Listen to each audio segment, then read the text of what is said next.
Good evening, everybody. I'm Pierre Roberge, the Daily Trader. It is October 1st, and we are going to take a look at Tesla stock from a technical analysis perspective. My goal in doing these videos is to help you understand how you can use technical analysis to make better trading and investing decisions. But I am not a financial advisor, so please do your own research and make your own decisions.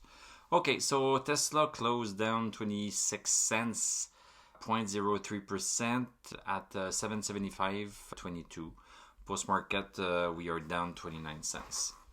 So basically a very slow day because we are expecting Tesla to come up with their production numbers probably tomorrow.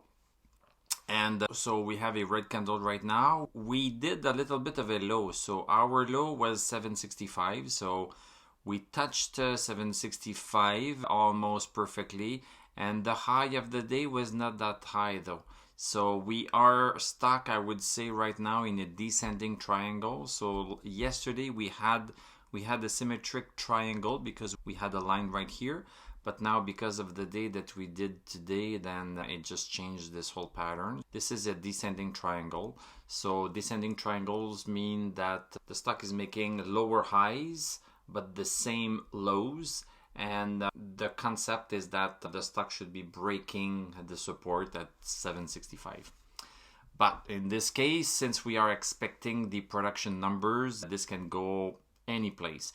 If Tesla has great production numbers, which I think it should have, then it still does not mean much for the stock because we have seen the stock go down after great numbers. Let's go see the 1 hour chart. So first hour of the day here, we opened up right here and then went straight down to 765.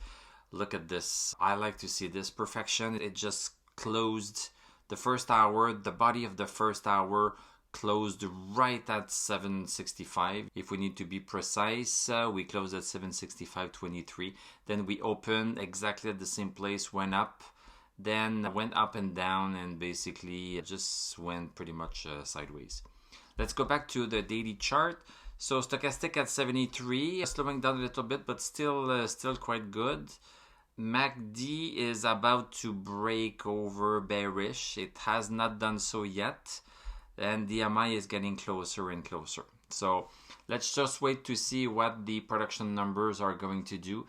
If you want to know what happened on the production numbers, if you become a YouTube member on Sunday, we are going to take a look at Tesla's stock from a daily, weekly, and monthly perspective so that we can get a longer term view of where the stock is going. And I will also do Palantir at the same time. So that's only $5 a month for that.